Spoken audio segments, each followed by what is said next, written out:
Hello, my BMX friends. Welcome back to an episode of Kanode Knows, brought to you by Dig BMX. This week on the show, we got Dustin Arp. I am currently in the Denver airport on a 5-hour delay, but I spent last night hanging out with Dustin and Eddie. We went over his Angles part, which should be online either today or soon on the Dig channel. So I'm excited for you all to see that, and you get to watch it with us in the middle of this interview. We touch on everything. You know how it goes. Hope you enjoy it. Don't forget to like and subscribe. And one thing I want to ask for is if you guys could leave a review on Apple Podcasts, that would be dope. I just changed the name so that it has BMX in it, so when you search BMX, it might come up more. But anyway, that's dumb shit. Here, let's just get into it. Here's Dustin Arp. How am I going to clap? Hello, Dustin. Hello. Hello, Dustin Bobby. Arp. Oh, thank you for taking me to get Torchy's Tacos right now. That was fantastic. No worries, man. We are at your house in Denver with Eddie. And yeah, you're saving the day you're rescuing the podcast this week. Thanks for coming on. No worries. Thanks for coming on in your house. Shit. Where do you even start, man? So introduce yourself for people who don't know who you are. How would you introduce yourself? I am Dustin Arp, Yeah. and I am a man that resides in Denver, Colorado, and rides bicycles. Nice. Just a humble, regular man. But I think you're kind of a legend in BMX. You probably wouldn't call yourself that, but you've done some shit, man. What are you most proud of that you've done? Besides be a homie and show everybody spots in Colorado and be the Colorado plug. Like as far as like tricks, or what do you mean? I guess, well, you put out Duts Comp. That's pretty phenomenal. What other videos? Good day, bad day. Yeah. And then you've had yourself plenty of sections. How many parts do you think you've had? I think 3 full parts, That's pretty good. and then some just other random shit here and there. For those, well, shit. Let's go back to let's take it back, bro. How did you fucking A? So I actually never really talked to you more in depth than just like talking shit, hanging out here. But I'm curious about like your upbringing and how you found BMX, and like, were you into sports? How old were you when you found BMX? Like, a lot of people all have a similar story of like, I don't know, they were in high school, team sports, and then they're like, nah, and then they saw BMX, they thought it was cool, blah blah blah. But what's your shtick? How'd you get into this shit? So I mean, just like any kid, I was always just like, kind of ramping the bike around, like on my mountain bike and whatnot. And then like, I kind of started riding BMX in like 5th grade, because it was like my birthday's in March, and I like had a bunch of money saved up from Christmas. And then after my birthday, I got some more money, and then I went to the bike shop in town, and I got this badass GT Vertigo. GT, hell yeah. And it was like the Purple Rain colorway. Sick. And then like after I got that, it just kind of spun out of control from there, and I just like fell in love with riding. That's a beautiful thing. But before that, I think my brother didn't really ride, but I would kind of credit him with like my interest in it, because growing up he had like a Haro FSX, and he didn't really like get into riding, but he had a BMX bike and cruised around. Yeah. And like growing up, he always had a subscription to BMX Plus. Yeah. So he's the one that like kind of exposed me to riding. Yeah. And then wild there's to this think other that dude his named magazines. Matt Verhill. He like lived the block down from us, and he had like a 10-foot quarter in his front yard. Damn. 10 feet? Yeah. It was crazy. Yeah. So I like remember that as a kid too. So I was always like kind of interested in BMX, but. Was that your first thing riding? Was like, what were you into at first? Like, how did you get, so you get BMX Plus magazines, but maybe on the video side, or what did you ride at first when you were getting into it? What was the first After I first got my bike, I kind of like actually started off flatlanding a little bit. Sick. And would just do like flat ground stuff. But then I kind of just like put pegs on and started grinding, and then I just kind of got into like street riding, because like I'm from South Dakota, for those who don't know, and there was like really no skate parks there at all. So like all I could really do was like just build dirt jumps and then like just ride street. And there was one skate park, but it was like they didn't really let bikes in all the time, so it was like Wednesday from like 4 to 6 you could like go ride. So like I was never really into it, and it was a pretty shitty skate park. Yeah, not worth it. Yeah. Huh. So you started in the streets, and you're still in the streets, you know? First tricks you learned. I think everybody's is like 180. Yeah, probably just like 180. And then I've always just loved grinding. And I remember there was like this church by my friend Chris's house, and it was like an incline, like a wheelchair ramp. Yeah. And we just waxed that, and we would just like haul ass and just like pull the front tire up and like feeble up that thing. Yes. So like That was probably one of the first tricks. It's crazy how like we look at it now and we're like, that's, you know, not that impressive, but back then, dude, that was the shit. Just a tiny little feeble grind like that. I remember learning on a foot tall bench how to grind and it just being fucking juiced up, dude. It's so awesome. It's a crazy feeling. I honestly forgot. I might have known, but I didn't know you were from South Dakota. When did you move? I just think of you as Denver guy. When did you move here? So I moved to Colorado in 2005. So I like grew up in South Dakota, and then I went to a technical school and got my degree I have now, which is like electronics technology and then biomed. Dope. And like, I didn't really want to go to school at first, but my parents, like, they said they would pay for my schooling, and they said if I didn't go, then I would be on my own. So I was kind of like, I should probably do this. Yeah. And I also just wanted to get the fuck out of South Dakota, because I was just like, yeah, it wasn't really for me, and yeah. I had kind of had done everything already, and it was just like all anybody did there was party. So like 2 days after I graduated, I got an internship in Fort Collins, and I left and moved out, and then ended up Fort Collins in Colorado. Yeah, it's like an hour from here. Nice. So like ended up getting a job in Denver, and I've been here ever since. I think like this May will be 18 years already. Yeah, that's home. 2005 till now. That's a long time. Were you 18 when you moved out here? No, I was 22. 22. So okay, I was gonna say you spent more life here, but almost we're getting there. What I mean, you talk about South Dakota sucking, and if you're 22 at that point, you see some of your friends. Like, did anybody make it out of South Dakota, or are they all? Yeah, so actually, like most of my friends there are like super successful and like doing nice. really good. So it's awesome. I mean, it's a good place to be from. It's just like everything I'm like into, which was like the music scene and like riding bikes and shit like that. It's just like not the place for it. Like if you're into like hunting and fishing and stuff, like just like simple shit, it's a good place to live. There's like lots of jobs, and it's like, I mean, every place is expensive now, but it's like it was fairly cheap to live there. Yeah, and it's just like there's really good people from there too. That's dope. The middle America, right? Is that technically middle America? Yeah, it's like pretty much in the center. Good, hardworking, blue collar folks. Oh yeah. That's dope. All right, so from there, you moved to Colorado. You have a BMX bike. Are you like Are you in it at this point? What? So 2005, 2006. So like to tell you the truth, like the last year before I moved away from South Dakota, I kind of like didn't really ride that much, because it got to the point where like, well, basically there was like one kid I rode with, is my friend Shane, but before that it was like I would just be hanging out with like rollerbladers and skateboarders, because like nobody even rode BMX. Yeah. And then it got to the point where I'd be like, you know, wake up, I'd be like, oh, I'm feeling good today. I'd be like, warm up, like hit all the homies to go out and ride, and like nobody wants to go. Yeah. So like to me, like what makes riding sick is like doing it with your friends. So like it was basically solely me. So like that kind of like just kind of, I mean, I still rode a little bit, but I just like kind of like wasn't all about it. Yeah. And I actually got like really into like golf at the moment. Hell yeah. But then like once I moved out to Colorado, like my homie Shane, I was telling you about, the only kid that rode from South Dakota, he actually moved to Salida.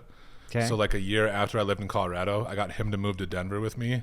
And then like once he moved down, and like once I lived in Denver, it was just like everything was exciting, and there was like so much shit to ride here. So I just like really like fell heavy in love with it again, and that's dope. It was just like what bike from there again. What bike were you on in the beginnings in like 2007 here in Denver? Just curious. God, what? I think I had a Fit Series 2 or something. Nice. Like a complete? No. It was just like a.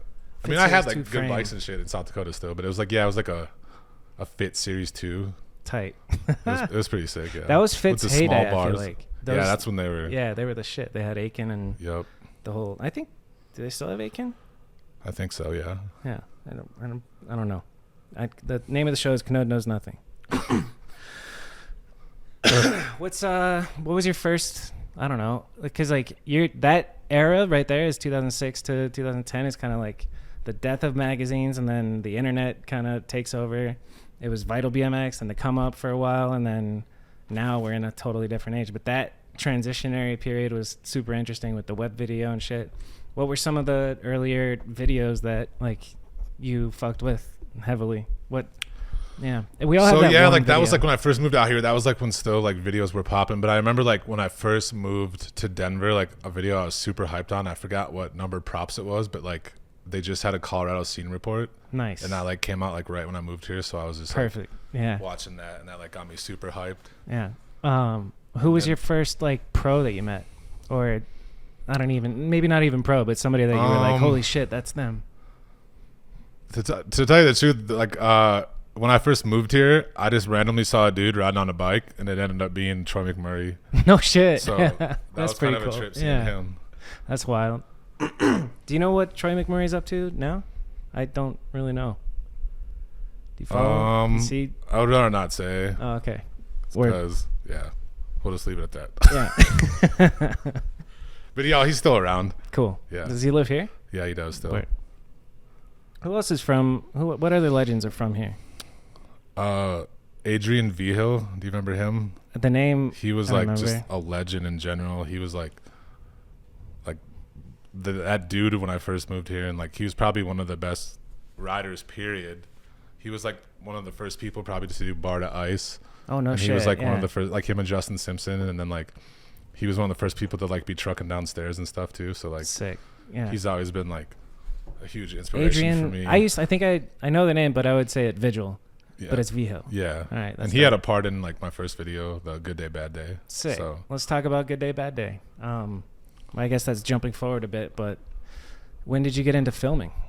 So I've always actually like I've kind of filmed like my whole life. I've always had like a little cam. I made like I actually made a video, like a full-length video when I was in 7th grade. No shit. Yeah, it was called Prohibited. Me and my friend Chris made it. Hell yeah. And it was just like VHS dubbed to VHS. Yeah. And we I think I sold like 70 copies at school. It was nice. It was pretty badass. So that was that. And then I kind of always just like, I think like after a couple years when I first moved here, I got a VX, and I started filming with that. And I just made I was doing like some Denko videos, they were called. I just like some little mixtape edits I made. Denver Co. Yeah. Okay. That's and dope. then I just are they still around online? I don't know. I think they are on Vimeo, but you know how like Vimeo kind of like deleted some of the shit off there, so it's like it's weird. Like like BMX websites posted it, and if like you follow that link, it'll play. Yeah. But if you go to my Venmo page, Vimeo you can't play them. Died, dude. I don't know what's going on with that. Yeah. You have to log in to even search for videos. Yeah. But then I can't remember like the time period for Good Day Bad Day. It might have been like 2010 to 2014, but I just like always wanted to make a full length when I lived here, and then it finally like just kind of like turned into a video. Yeah. And you had to learn how to do the whole process of DVD authoring and all that. So you filmed for that for how long, do you think? Probably like heavy for like 2 years, but it was like probably filmed over the course of like 4 or 5 years. Yeah, that sounds about right. You know how that goes. Yeah, I sure do, dude. We're deep in it. 3 videos over the course of 13 years. This is ridiculous. From Good Day Bad Day, who stands out in your memory the most? Like, what's your favorite part from that video? To be honest, I haven't seen it in a long time. Everybody's part. Adrian Vigil had a bunch of really good shit, and then my friend Josh Dunn, he's like Free Coaster Mang, and he had a bunch of sick shit, and I used like a really sick Billy Joel song for him, and it just like it went really good. And then Tremaine Stewart, he had the Ender. And he's just like such a talented bike rider. I gotta revisit that. And he never really like he's like kind of skate park man, but we like brought him out in the streets, and he just ended up filming like such a sick ass part, dude. So that's something about you that I noticed that you still have. Like, you're 39 and you still have that like, no, you could fucking do this, dude. Like, you're the peer pressure of the BMX out there, and I used to be that a little bit, but I don't have it anymore, and you still got it, which is fine. Well, I know the homie's potential, so yeah, exactly. I try to like, and I never like push anybody to do something I know they can't do, or like they're not feeling it, but like I try to keep the hype going, you know. Yeah, you sure do, and that's everybody. We need that. Like, that's like a key trait to have somebody in the crew be you, basically. Dude, you're the type of dude that like, even when I picture you younger and you still seem like an old man to me. Not like old man, but like a man, you know, like telling people what to do and shit. I don't know. I just picture you being 13 years old and you still have this full beard and you're encouraging your homies to, come on, bro, you got this, you know? Shit. Good Day, Bad Day. Did you do a premiere? That's my favorite thing in BMX is premieres. So like my homie, Billy, he worked at this like, it's like called the Colorado Bicycle Cafe. Cool. And we ended up just having it there. It's usually like this like chill coffee spot, but they serve beer. Sick. And it kind of like turned into like a full-fledged bar that night. On a projector or on like TV? Yeah, they had like a huge projector. Sick. It was pretty sick. That's it was a good time. And then after Good Day, Bad Day, this is when? When did Good Day, Bad Day come out? 2000. I think it was 2014 or 15. Okay. Dude, and then 2010 is the era where like free coasters were just coming into the scene. I remember it was not common. Now everybody rides a free coaster, but that was like the tipping point era. Yeah, when the KHE came out. And yeah, shit would the break. geisha and break all the time. And then Federal came out with some. Yeah, it just sparked in my mind when you mentioned the homie. What's his name? Josh Dunn. Josh Dunn. Yeah. I gotta look up. I gotta watch Good Day, Bad Day after this. Yeah, he was so good with the free coaster. I mean, he still is, but at that time, is he still riding? Oh yeah, sick. Yeah, I don't know. Who's your day-to-day squad here? I mean, it's winter in Denver right now, so riding. I mean, probably no go. The scene here is so strong. I know. But the main people, I would say, the main person now is like my homie Tyler Trumbolt. Okay. He's like, like all the word videos. Yep. He's like the mastermind behind that. But like, those are fire. He's just like super motivated to ride all the time, and he like loves riding street, loves finding new spots. So that's it's dope. him. But there's just so many people. It's just like never ending. And then Ben Lynn showed in, Derek Kano, all those fools, and then the young guys. There's like just a whole vat of those kids that I ride. It's like Danny Camacho, Adrian, Colin. There's just like so much upcoming talent. Pure talent. It's so awesome. We were out here 2 years ago, and I remember one kid that was young, but he could do nose manuals like nobody's business. He was really good, and I don't know if it was it's not Danny, but he was hanging out with Danny. Ring any bells? Fuck, I'm trying to remember. Paco? No, maybe it's Paco. Yeah, I don't know. White kid. Oh no, then it's not Paco. Paco doesn't sound like a white kid name. Fuck it. Sorry if you're watching. You know who you are. Shit, dude. I can't even remember. Me neither. When you were out here with Clay and me, Clay, Robbie came out 2 years ago, and the kid was just impressive. I can't recall his name, but sorry. Sorry, I don't even know what you're talking about either. There's too many nose manual kids out here now that I can't. Yeah, nose manuals are pretty common. Let's see. When did you let's go back to videos. I think we brushed over that. You mentioned the Props Colorado scene. Oh yeah, and then what other videos? I was super hyped on. There was like when the Low Tech Mixtape Volume 1 came out. Dude. Yep. I watched that. Me and my homie Shane watched that shit like every day religiously. Me too. It was just like the music was so good. Yeah. And I just loved the mixtape vibe. It was just like it really was such a good video. The music alone was something that you could put on and just have on repeat, but then put in the writing.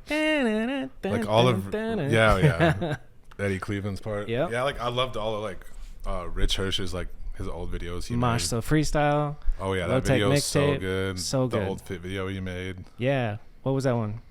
Not Stay Fit. The one with all the film burns. Yeah, no? I can't remember which one. Was that Stay Fit? It might have been Stay Fit. Yeah. But that's when I was like, holy shit, this is a lot of film burns. And so freestyle was so good. Yeah. Too. Mosh Freestyle I think was one of my favorites, and then Low Tech Vancouver and Can I Eat? I think Low Tech Vancouver was the first BMX video filmed HD. Yeah? I think so. Interesting. I didn't know that. That's cool. I remember, I think when I think of HD pioneering in BMX, I think of Joe Simon and like Mutiny and all that shit. He was pretty far ahead of the game. And I remember at the time being like, I don't like it, but now I'm like, that shit was awesome. I was the same too. Yeah. Like, oh, dude, VX or nothing. But VX for life.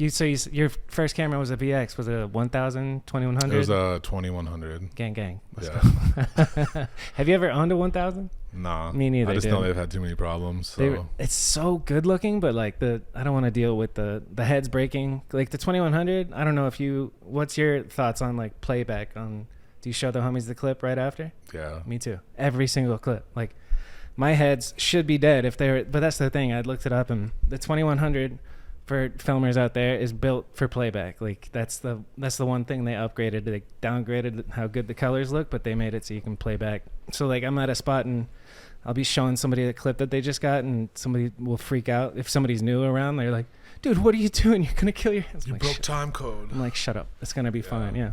Never end search. Fuck time code.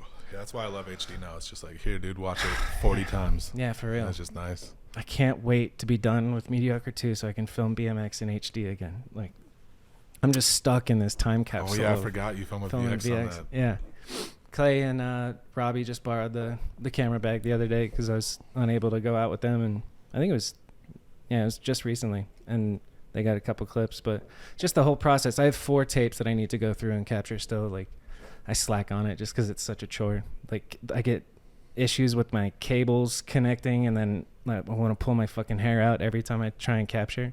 And then I do work, and I can just put a memory card in, click and drag, and I'm like, fuck, dude, this sounds nice. Has your cameras ever glitched?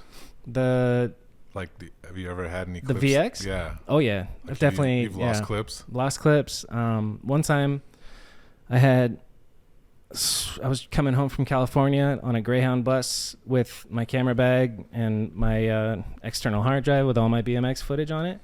We got off in Blythe and to, do a pit stop or whatever. And the gas station was closed. I didn't know that because I got out and they said, okay, be back in 10 minutes. So I sprinted across the street to a burrito spot to take a shit, left my bag on the bus, which was a very bad move. And then the gas station was closed. So they just turned around and got back on the bus and didn't really check to see if everybody was there. So I finished shitting. I come out and the bus is gone and I'm just like, oh, fuck. And then it was all gone. I had to go through years of tapes and just recapture everything. That was before the first Mediocre came out. That was that was a nightmare. And then I was dumb when I was younger, just recording over tapes. So I would log all the footage to a hard drive and then just say, okay, this tape's good. Start from the beginning and start filming over shit. And then it's just gone forever. If anything happens to that file, whew. Yeah. I learned the hard way, the stupid lessons that you have to learn. What about you? I don't miss tapes at all. You don't miss them, but no. Did you have issues? Not really, because fortunately the 2100 was good, but just sometimes, nothing stands out no real great clips I've missed, but just sometimes it would glitch and just, I don't know. Yeah. I just it does it to not deal with it anymore. But sometimes it's a nice, tasteful glitch. It's oh, that's nice. Just one little glitch on the top of the screen at the beginning of the clip or something. But the VX footage on a DVD looks the best. It really does. I was surprised. It looks better than anywhere else. It looks crazy. So good. Yeah. It's crazy. It's awesome. Have you ever anti-filmed a clip? You know what I'm talking? Yeah. It's the worst fucking feeling. You're yeah, we got it. Okay, cut. It's actually it was actually I was with the homie Alex DeLiba.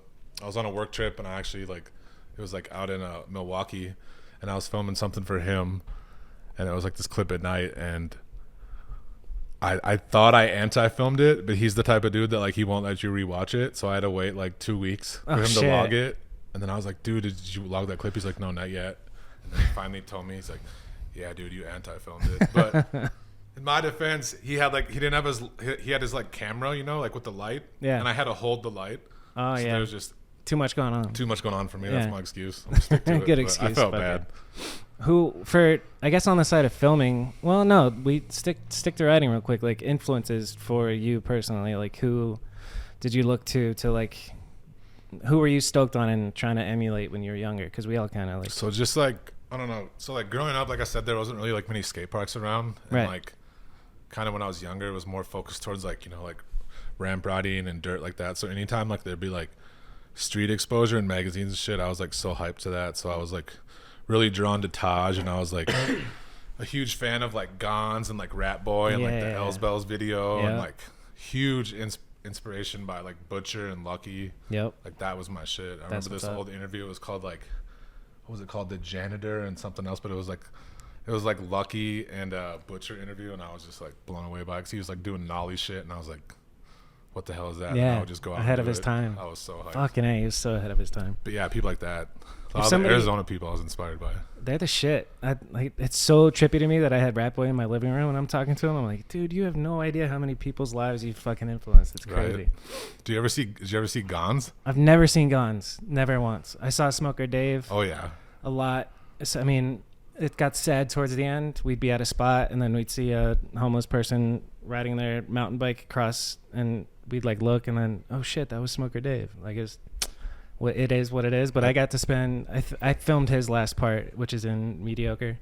He would show up at my parents' house at 6 a.m. I'm still sleeping. He knocks on my family's house, and my mom opens the door and sees Smoker Dave with his bad teeth and just, Smoker Dave. He's is Bobby home? She's Robert, yeah, somebody's here for you. I'm all right, come on in, Smoker Dave, dude. It is so surreal. I want to, part of this, I want to learn, because Butcher, I know he's a legend, But if I were to like properly study Butcher, what are the essentials that I need to look up and watch? Well, he did invent the X-Up grind, and that's one of my favorite clips. In and what? I just I don't remember like what it was in. I remember he did it like at a BS contest, and that's like the first time I think I ever saw it. It was just like, what's a BS contest? It was like the old Hoffman contest, the bicycle stunt series. Okay. And I just remember there was like a picture of him doing it on one of the ramps there, and I was like, holy shit. How do you do that? And I think there was like an old East Coast Destruction video he did it in. Dope. But yeah, that, and then I just remember his bike always sounded like shit, and it just looked so sick. And then he's in the Hoffman video game. And what about Lucky? The essentials for Lucky, if somebody doesn't know, young kids, because I'm sure there's some kids that don't know shit about the Lucky or grind, Butcher. Yeah, the yellow bike, the dreads, just all of his shit in the old standard videos. He's just like really smooth with it, and he was like, he had Free Coaster like way back in the day. Yeah, for real. So he was probably one of the first people I ever saw like riding street with the Free Coaster. What I learned with the Rat Boy talk was Rick Moliterno was one of the first on a Free Coaster. I saw him, and it was like late 90s type videos, and he's on a Free Coaster. I was like, that's really rare back then. So it sounds like you got inspired by photos a lot and magazines, which is interesting. Like and then later on, when did you, obviously Butcher's going to be your man for the X-Up grind because that shows in your riding. Did you go out and try it the next day once you saw that picture, or what? No, it was probably a couple years after I saw the picture. I was just like, yo, that's so crazy. But yeah, I'm trying to think when I did, probably like 98 or so is like when I did my first X-Up grind. It was like on a bike rack at this church. Sick. I did it. I was 8 years old. And I kind of like let it chill for a while, and then like started doing them all the time, and it's just such a fun trick. You have been doing X-Up grinds for longer than my sister's been alive, dude. That's crazy. A long time in the game. Okay, so inspirations for riding: Butcher, Lucky, Taj, yeah, Joe Rich, and then as time goes on, let's talk about the 2010 to 2015 era. Do you remember riders that you were stoked on? You're already out there doing it, filming Good Day, Bad Day. But who were some of your favorites in that era? I was a fan of like Corey Martinez, Seth Kimbrough. Like I said, the Arizona guys. Yeah. Like Gons and those guys. I'm trying to think else. Kind of drawing a blank on like the eras, Yeah. Like early 2000s, and then there's 2010s, and then there's going to be the 2020s is going to be an era. That's interesting. So let's go from riding to filming. Did you ever have any like filmer inspirations? What videos did you look at and be like, oh shit, I want to film like that or edit like that? Not so much filmer inspirations. I just like always like to document and film shit. I just always thought it was fun. Yeah. Like I sucked really bad at first, but it was just you get the job done. It was just like point the camera at the shit. Fun to do, and I always look back at it. Like even like I said, from a young age, it's just like I've just always enjoyed filming stuff. Yeah, and the fact that you're editing in 7th grade on VHS tapes, dubbing, it was hilarious. That's some shit, dude. That's wild. Did you use like the computer lab or some shit? No, we like actually found this dude. I don't know where we found it, but it was like a dual deck VCR to VCR. It was like a 2-in-1, and we just like built it on that wild. And then like dubbed the music over. It was pretty shitty, but it got the job done. That's how it used to be. Like you get the video done and then you put music over it. Is that kind of how you did it for future videos? Just get the timeline going? Like what was the process? Like filming a full length is no easy feat. Organizing footage and making timelines for everybody. So for Good Day, Bad Day, I kind of like put stuff together, like to see if I had enough, but I think the best it worked for was the Duts Comp video. Like I just like filmed and didn't touch anything, and then like at the very end I just sat down with all this footage, and it was just like it went so much smoother, and it was so fun, because I was just like, oh shit, I got all this stuff, put it together. And then I think like everybody had enough, but like one homie like needed like a couple more clips, and we got that shit done in like one weekend. So and then boom, but I think I think it's better to just like not touch anything. I agree. You can kind of like watch the shit, and like kind of know how much you have, but progress. I just sat down like with all the footage and just started from scratch, and it worked out really good, and it was so fun. I just like would probably like 2 to 3 days apart. That's amazing. It's such a good feeling when you like look in and you're like, oh shit, yeah, I remember that clip because it was 4 years ago, but it's here and it's going in this video and nobody else has seen it. Are you like hide yourself away in a room and edit it, or do you work with the homies that are in it and show them as you're going? I kind of just like hide myself away, and then when the part gets to like kind of like an end point, I'll always like show the person their part and just make sure they like it, you know, because at the end of the day I want them to be hyped. But have you ever made a part and then had somebody be like, no, that shit's whack? No, unfortunately. Everybody's been hyped on it. You're hitting 100, batting 1,000. That's dope. Music wise, like you mentioned South Dakota, you're into music, but there's none there. Tell me about your music interest. Like what does that even mean? You like listening to music? You go, are you searching through bins at the record store? Like, what are you into? No, not even that. I just like, when I first moved out here, I was like, just like really into like live music, just going to shows all the time. Like, I would probably go to Red Rocks like 2-3 times a month. What type of music? Like, what was kind the of first all show kinds. Like when I first moved out here, I was like kind of into like jam music a little bit, because that's like what all my homies that like jam music. Yeah, just like like jamming. Just like hippie shit, you know? Oh, okay, got you. But like, because all my friends were into that shit, and it was just like a fun scene. Yeah. But I went to a lot of hip hop shows. It was just like, so when I lived in Sioux Falls, like I was into like underground music, like, you know, like Sunny Day Real Estate and like the Get Up Kids and shit like that, like and like At the Drive-In. Like I was like, they had South Dakota had like a badass music scene for that shit, but then it kind of died off. But then like when I moved to Denver, it was just like there's so many venues here, and it was like there would literally be like 2 to 3 shows a week that I would be hyped on seeing. That's why I would just go to them. This is the city.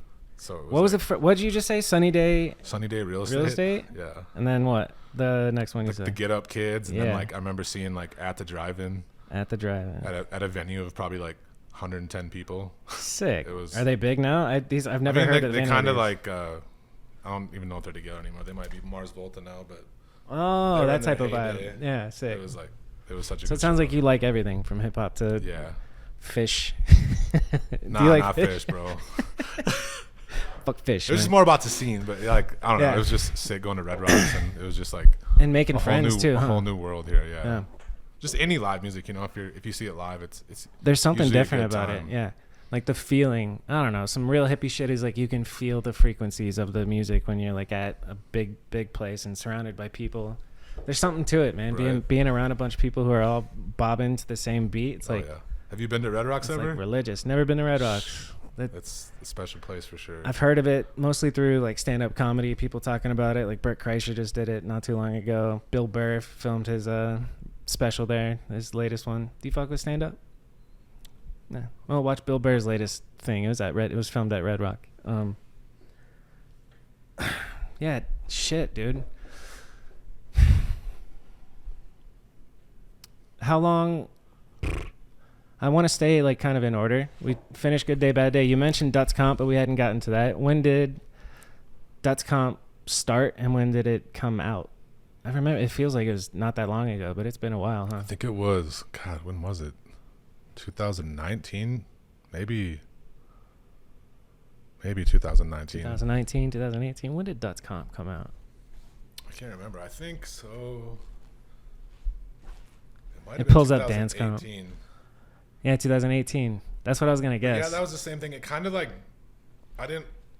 the full lengths never like start out as like, oh, I want to film a full length. It's just like, you know, I always film, and then like all of a sudden the homies like start popping off, and then we gain momentum, and then like pretty soon everybody's like acquiring a bunch of footage, and you're like, all right, well this is it. But like that was like such a sick time in Colorado, because it was just like everybody would just like got along super good, and there'd be like 20 people on every session, and just like everybody was just like not as busy as they are now, and like everybody was just like always meeting up and linking up. That's and dope. It was just like a super fun time. So from that experience, I'm looking at it, it's like, it's crazy to think it's only 22 minutes long, but it's like feels like a long ass video. And I see Paco, he's got the banger section, right? Oh yeah. And this one, I remember. That was the first video party ever filmed. What was no shit, that's pretty good. Yeah, it's not insane. too bad. Paco, what's he up to now? Is he still riding? No. R.I.P. No, wait, for real? R.I.P. Did he die? No, he just don't ride anymore. So he moved to Pueblo, Colorado, which is like a little hood rat town, like 45 minutes from here, and he just like kind of like, he didn't have us around him and shit, so like nobody was there to ride with. That sucks. Then you get lonely, and you don't, like motivation gone. Got motivated by a bunch of dumb shit and stopped riding. That sucks. I think he lives in San Antonio. Well, he's still young. I feel like that's the thing. He can still make a comeback. He's like what, 24? So it's like he could still not ride for 5 years and come back and kill it for Yeah, another 10, for 20, real. you know? I think we've all been through. I don't know. Some people are really consistent and just ride nonstop for like 15 years, but not me. I've gone years of just chilling and not riding, and then I come back into it. But I can kind of see though. I mean, if you don't have homies to go riding ride is with, like the sickest to me is just like doing it with your friends, you know. Yeah. And like a lot of what keeps me riding is like being motivated by my friends. So Yep, like big time. he didn't really have anybody around him there, so it's like obviously he's probably gonna like steer away from it. But Yeah. it's just so strange that he's like that sick, and it's just like that he just stepped away from it. Yeah. It's like, dude, he was one of the He was sickest incredible, riders. and then just like boom. It's all I don't know. It might be better for him because then explore other That's kind of worlds like and then come I've back. seen that a lot though with like people that are like super good. It's Yeah. like sometimes they're just like it might come too easy for them, and they just like kind of fall out of love with I'm it. bored. Yeah. I know Yeah. actually a lot of people like that. Give me an example. Adam McCarty, Oh yeah, he was fire. he was like the best rider ever. Yeah. He just like was over it. Just got over it. Yeah. You can't be mad at that. Yeah. And if no, you not get at all, over man. it, you He's get over killing it. He's, Yeah. he's killing it, dude. What's he up to? He's a welder. Sick. He's getting married. Nice. Good for you. And I think he plays disc golf a lot, but That's the a thing with common him though thing, is like dude. he could like still pick up a bike and kill it. Yeah. So I remember filming him on a Sabrosa in Albuquerque trip and just being blown away. Yeah, just he was- this young kid he was so good. with great style. Oh yeah, Um, great dude too. Shoot. Speaking of, Sabrosa and Albuquerque, that's one of my favorite trips. What's you've been all over the country. What's your favorite place that you've been to ride? My favorite place I have been to ride. I don't know. Every time I go up to the Bay Area, I really love it up there. Yeah. I just like, it's not even like really the spots. It's just like the vibe up there. But The there is some homies. good spots. But I don't know. I just like it up there. Yeah, I Jackson always have a and good time. Gabe Yeah, Jackson, and the boys. Bob, Yeah. Zan yeah. lives up there. Yep. And there is some really good spots too. Like if It's you a go good get out crew. of like San Francisco and the suburbs and shit, Sick. it's fun. I just like really like it up there. I want to do that. Like there's that one, it's super blown out famous spot with all the white fat rails. It has a name. Oh, yeah, Ninth. and Yeah, Army. Ninth and Army. I always want to go there. That looks like a fun Yeah, it's pretty fun. spot. And just pedaling around. I don't know. The bay's super hilly, right? So it's not like yeah. just pedal around, have fun. But It can be either tiring, way. but it's just I just like hanging out there. It's always a good time, and all the homies up there are sick. And they were all out here when I was here 2 years Mhm. ago. That was so sick. Yeah, that was a fun. good trip. On the topic of BMX trips, what's the wildest shit that you've seen go down, not on a bike, but on a BMX trip in between riding? I'm sure you've been around The some wildest yeah, shit. maybe safe for YouTube, but something wild. And you don't even have to name them if Oh it's man, I don't even know. I something can't like think of that. anything off the top of my head. One story I did want to bring up though is we were on like a Midwest trip out in Tulsa. It was like myself, Tyler Trumbull, and Scott, and we were in Tulsa, and this like crazy ass storm came in, and it was like a tornado warning and shit. And Scott was like losing his mind. He thought it was like World War II was hitting, dude. He was like running around filming it. It was pretty bad, but like growing up in South Dakota, I've seen a bunch of storms, but like I've never been close to a tornado. it was pretty wild, but like you'd have thought the world was ending if you looked at him. Scott's And that pretty shit it was he can awesome, be neurotic, man. huh? I can just picture this look on his face, dude, just running around with his camera like, what do we do? What do we do? I was like, I think we just like sit in the hotel room, and I think we probably will be good. So fortunately it worked We're all gonna out. fucking die, man. Oh shit. But other than that, I don't know. I can't. Let me think on that one for a little bit. I can't. Nothing really stands out like super Ponder wild. I on it. know there is some shit, but Did you ever I already know the answer to this, but did you ever like actively try to get sponsored? nah. You've always been doing it. I've Team never, Pup like- and Suds. Like just do That's it like for the never sake of like doing it.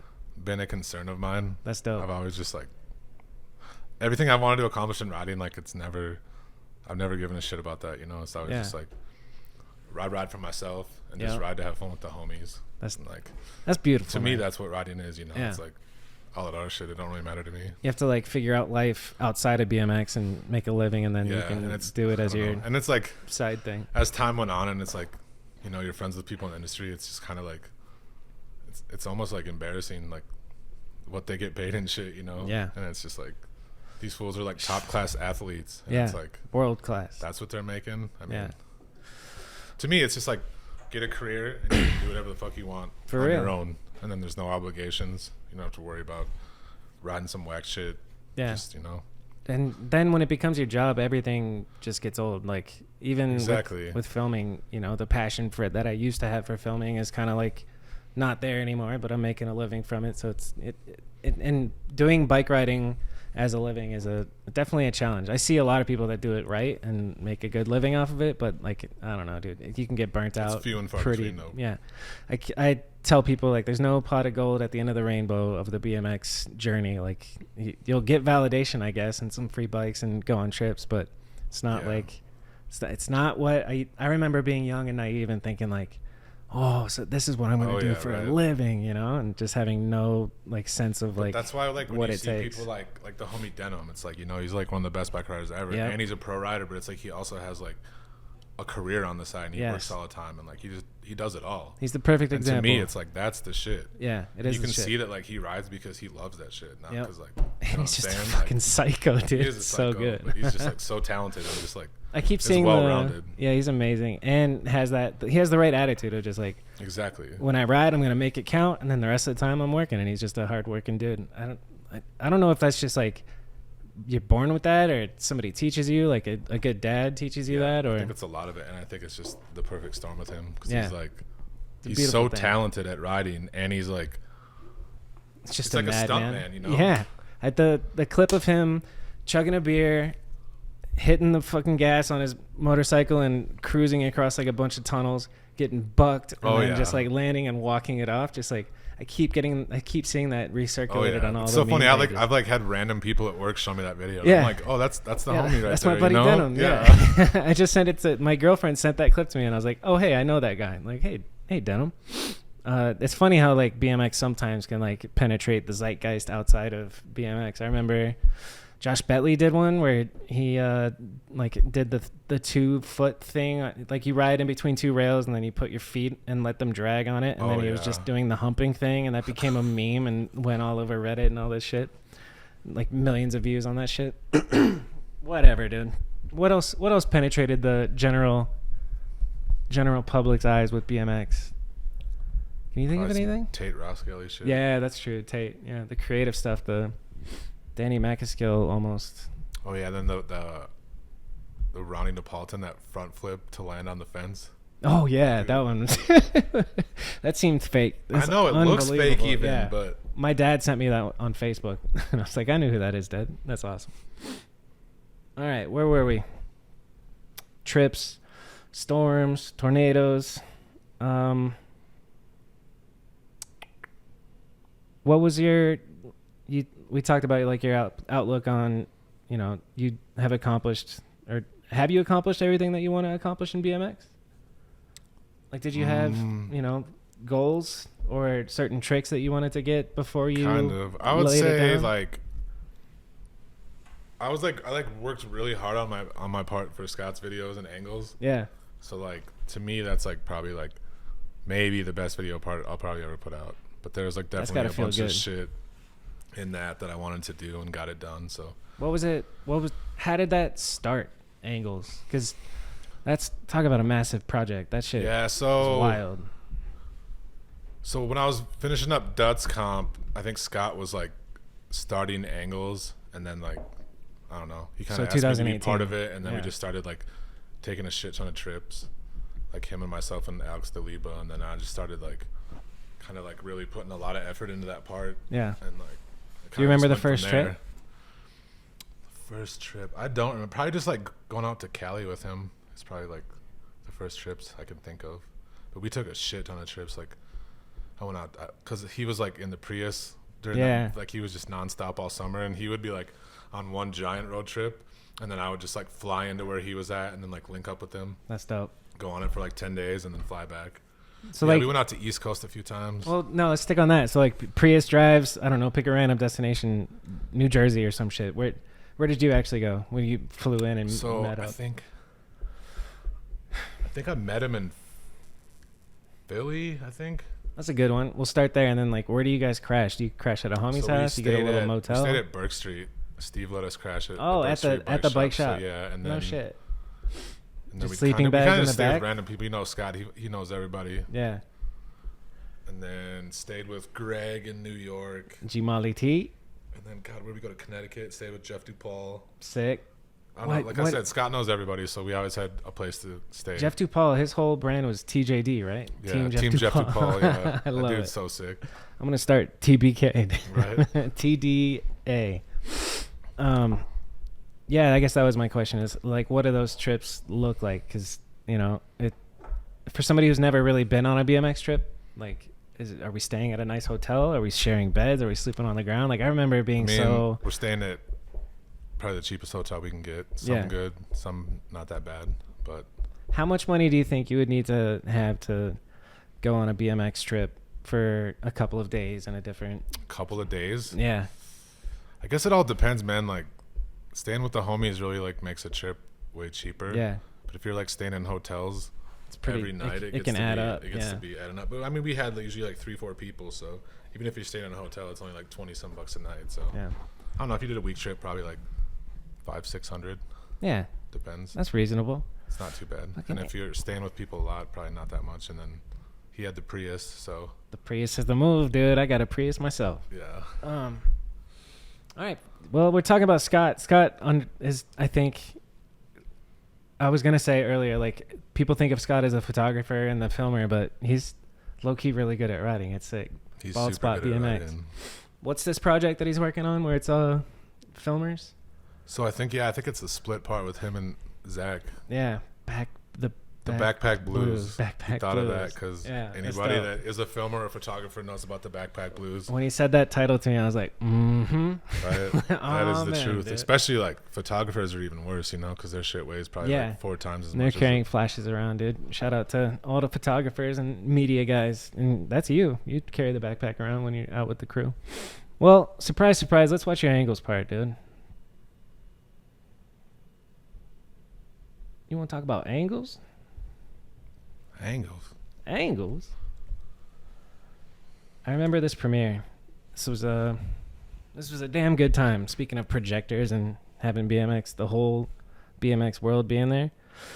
All right. So maybe we could talk about this first clip because this is kind of has like a crazy story behind it. Hit me with it. So this spot here is the famous Eric L. Pegless roller coaster rail. Oh. But it's in Long Beach. And I've always like seen it, and I wanted to crook it, and I know a lot of other people in Long Beach too have like called it out and wanted to do it. But the craziest thing about this is like, if you look at it right now, you can see like the shitty run up, but also there's always a car parked at the bottom, so you have to go there during street sweeping. So this was filmed on a Friday at 10 o'clock in the morning. Nice. Damn, that's a lot to go into. So we're in LA. We like probably. I know we got up early as hell. I think we were on the road at like 7. We drove all the way to Long Beach, got some breakfast, went and warmed up at Cherry Park, pulled up to this spot, like, I don't know, like 9:45, and of course there's a car parked on it. But like 10 o'clock, right on the dot, the street sweeper pulls up. I didn't think I thought the dude was going to get a ticket because his car was staying there. Then all of a sudden this dude runs out of the house, moves his car, street sweeper goes by, Scott pulls his car in. Nice. And I'm just like, oh shit, I gotta try this. Yeah, it's happening. Ended up working like I think 4th try. 4 tries on this massive rail. Let's show what we're talking about here. Sheesh. But yeah, like you can see like that railing. Like look at the shitty turning. It's like not. Oof. It's really hard to jump good. Yeah, you're turning and then immediately like preloading for the bunny hop. Pow. 4th try. So what happens on the first 3 tries? So the first try, I got like a stale hop, and I actually like landed like feeble on the far left rail. Oh, and shit. then I just like jumped to flat.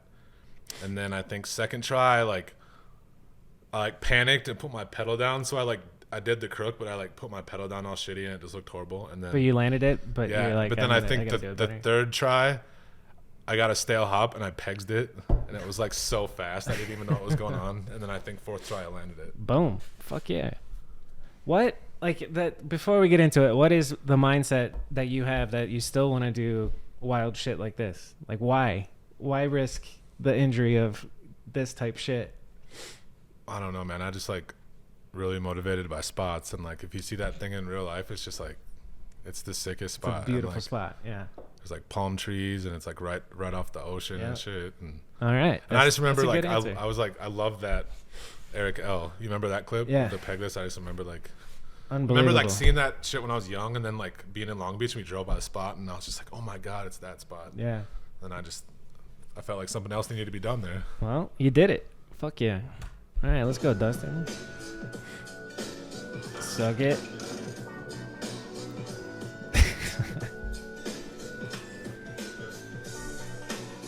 X up Phoebes. Where's this? Oh, there's the that's in Philly. Okay. You can see the Prius in the background. Hold on, I gotta see the Prius in the background. You see it. Oh, is it the gray one? Oh yeah. Am I tripping? That's not it. That is it right there, man. Look at that. Oh, thing. that is a Prius. He's got the pimp one. Yeah. Remember? That's a good line.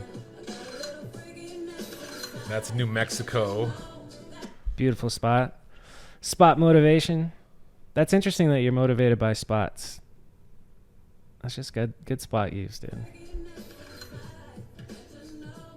It like looks simple and easy, but that shit's not, dude. Neither is that.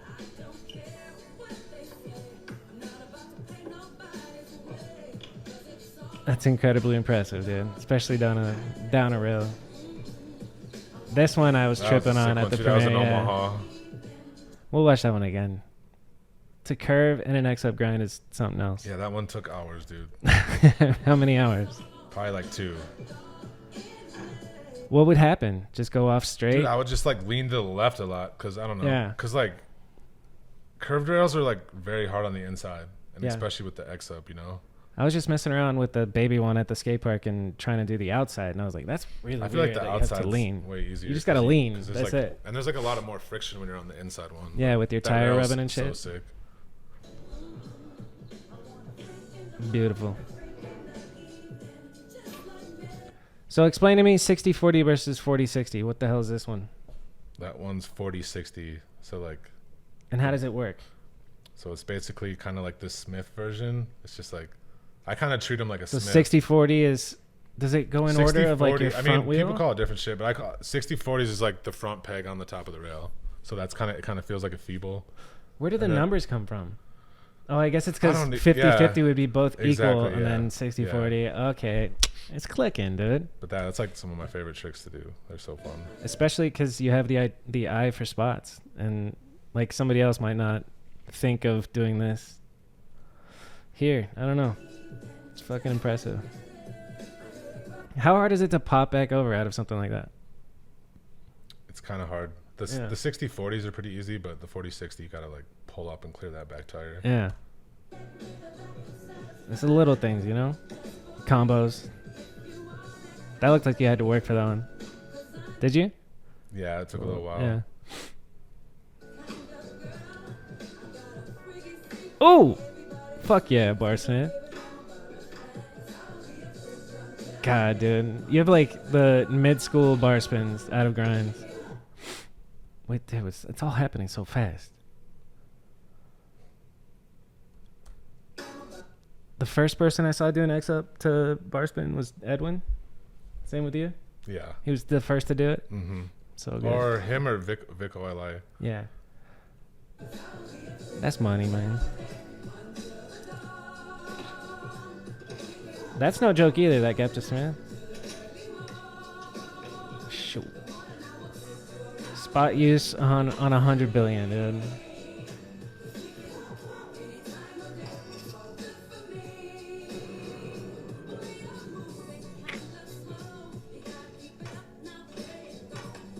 I think some people like who don't. Oh, hey, what's up, Clay? Some people who don't do X-up shit can't fathom how, like, you know, I guess a lot of people are doing X-up rides nowadays and like doing 180s out of it and learning how actually hard it is to like pull up out of an X-up and to do it out of a grind and then move over to another grind.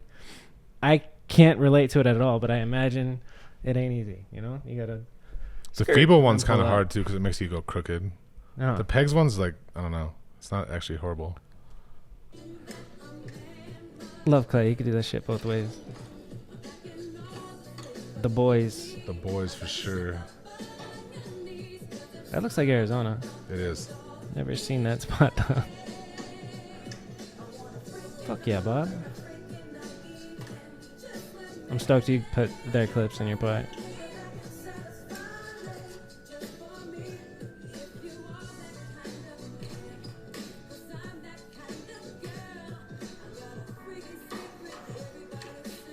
Shoo, combos. Let's talk about this. Where is this? Oh God, where is that one? It's in California. I can't think of what it's called. I want to say Rancho Cucamonga, but it's not that. I don't know why I can't space the name of it. But that thing, I saw that like in an old skate video, and I just like wanted to do this so bad.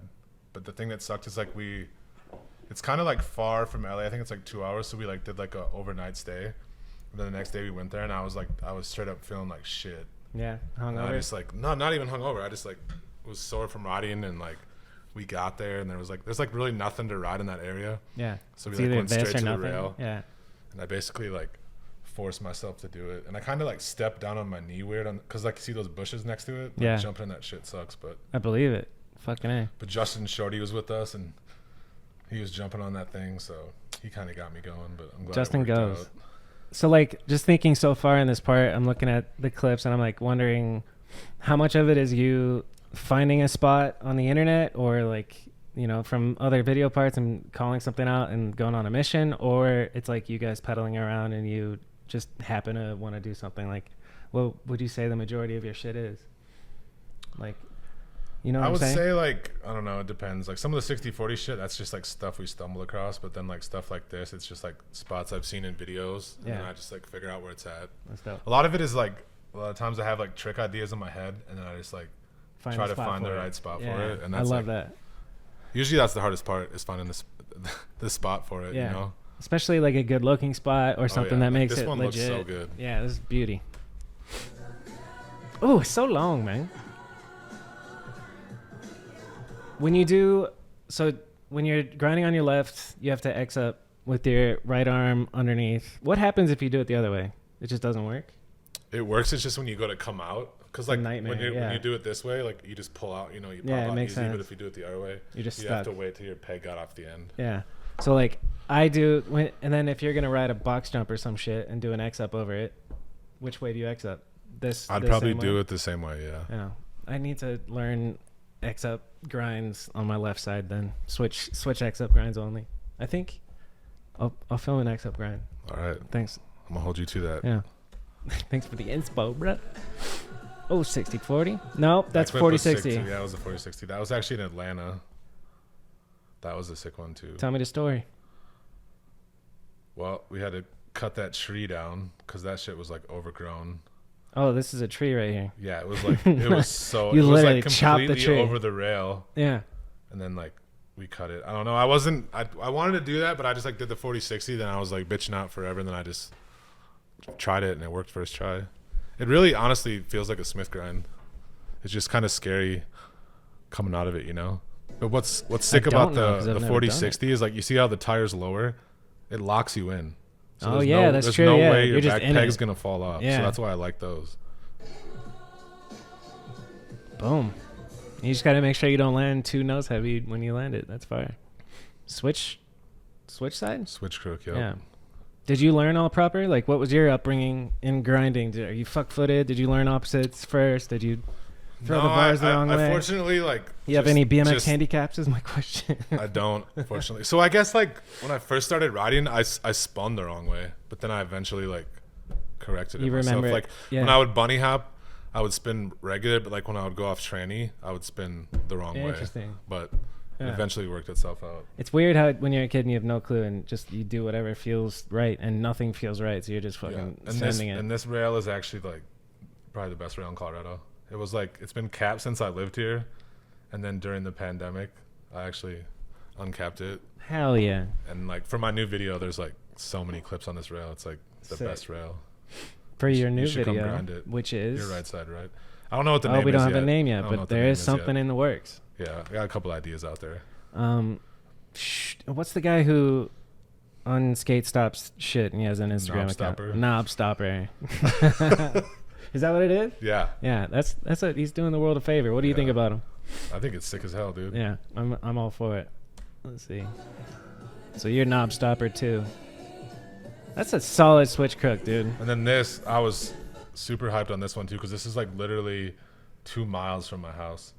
Fuck yeah. And I probably drove by that shit like. You've seen the spot before? Or you drove past the school? Me. Yeah. Oh, okay. I've seen the spot for years, and I've always wanted to do something on it. So tell me about this day. Like, how you wake up and you're like, all right, let's go fucking do it. So like, I kind of wanted to do it, and the funny thing is, like, Alex was supposed to fly in that night, and we like woke up in the morning, and he calls Scott, and he's like, hey, I'm at the airport. Nice. And we're like, oh, you're here already? So like, we went and picked him up, and then I don't know. I was kind of like trying to make excuses in my head to not do it, so I didn't sure I was gonna do it. But then I like warmed up on my flat rail, and we actually like went straight to the spot and got it done. Fuck yeah. It actually took like you have to get yourself psyched up. 6 tries to do it. No shit. Like eating shit or safe bails or dying. So like so on some 60/40 shit, you got to put a shorter peg on, because when you lean, it will hit the uprights. Oh. And I didn't put a shorter peg on, so I like did it once, and I was leaning to the left, and my back peg clipped it, and I ate shit. That sucks because you're actually doing it right, but it's like. Yeah, but you gotta look at that shit. It's crazy. Damn. But ended up getting that one, so that one was I was really happy with that one. That's dope. That's so good. And these are both these clips too, back to back. I had like ideas for both these tricks that I wanted to do, but I had to find the right spot. Yeah, well, you found it. This is one hell of a setup. Oh, same. Right there. Boom. Is that the same? Did you have your front peg on the lower rail on the... Yeah, it was 40-60 drop, switch, crook 180. Dude, if you just told that to a random person who doesn't know BMX tricks, it's a 40-60 X drop one. Trick sounds so funny. I was talking to my boss today, and he's like, are you going to go do a 360 rail slide later on today? And I was like, close, dude. Good try, you know? Boom.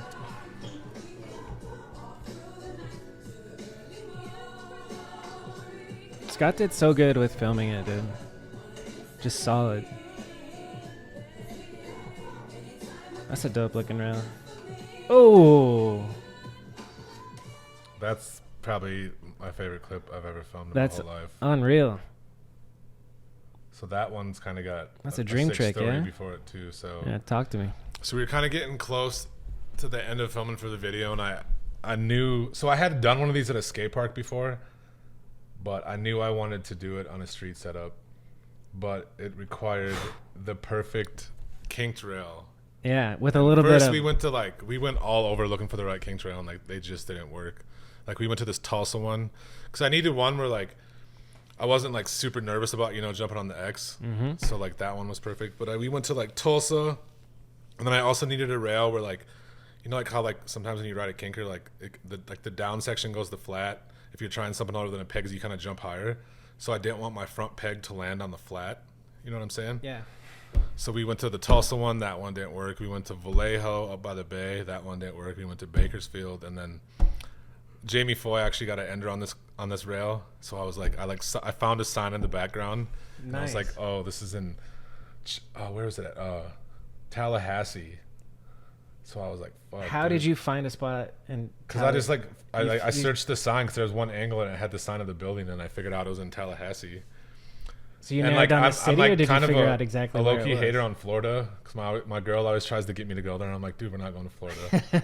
So when I found out I was in Florida, I was like, oh shit, dude, she's gonna give me shit for going there. So I threw the idea out to Scott. I was like, I kind of want to go to Tallahassee for this rail, and he's like, really? He's like, it's kind of shitty to get there. So then kind of just let it sit, and then 2 weeks later I called him back, and he's like, yeah, actually I did it, and I did the math, and it's like we should just fly into Atlanta, and then we can just drive to Tallahassee. So it sick. It ended up working out. So we went to a trip to Atlanta. He wanted to go there the last weekend of the trip, and I was like, no. I was like, we need to go there the first weekend, because I don't want to get hurt before I can even try it. Right. So we were in Atlanta for one day, rode, then we drove to Tallahassee that night, checked into the hotel, and then we went and looked at this rail. And I had seen videos where the top looked a little wobbly, so I didn't know if it was even going to be possible. Yeah. and we went and looked at it, and it was perfect. Sick. So I knew it was like on. That's it. When you say that Scott did the math and shit, it made me wonder like, who's funding all this shit? Is it just you guys? Like, yeah, I mean, it was just all of us just buying the hotels. It's so and dope, gas. dude. It was sick. Yeah. Incredible. But then so then the next day, we actually got the hotel room for 3 nights, thinking that like, you know, I was gonna be battling for this. And we went there the next morning. We warmed up with this DIY, and then we went to the spot, and I ended up getting it done in like 15 minutes. Fuck yeah, that's gotta feel good, like, dude. And it was probably like good shit. The best feeling I've ever had from any trick I've ever done. It was like, because it was just like so much work went into getting it done. You know, yeah, like finding the rail, going to 4 different like spot, states and cities, ending up shit. in Florida, and it was just like, and it came so easy, which was just like nuts. Beautiful.